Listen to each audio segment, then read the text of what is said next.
Okay. One of the first things to talk about here is the off-level criticism that this comic series stole its opening premise from 28 Days Later.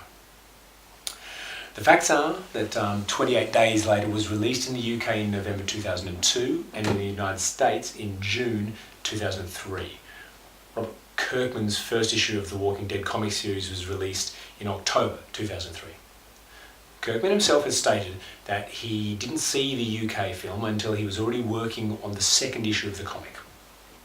And look, I for one am willing to take him at his word, especially considering that both franchises are essentially lifting the idea from the iconic John Wyndham novel, Day of the Triffids, which is essentially a zombie apocalypse tale in itself.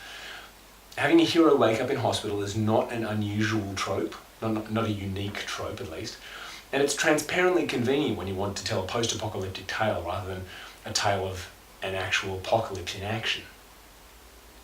Moving on. Kirkman was a fan of Romero's work from ages past, but wanted to use zombies in a new way to explore current social and psychological quandaries that our society faced.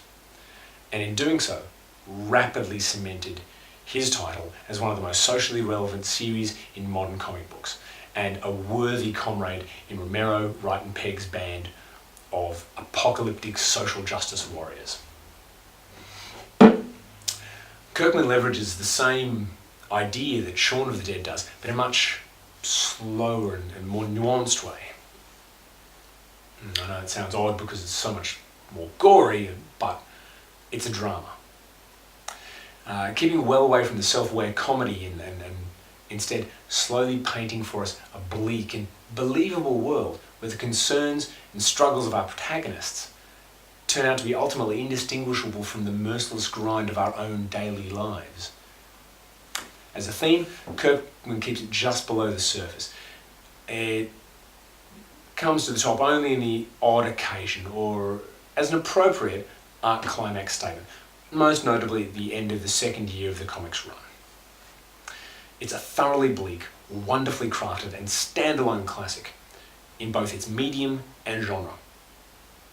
No wonder really that some other artists in another medium wanting to get their hands on a juicy drama with some social meat on its bones turn to it as a source and Kirkman as a collaborator.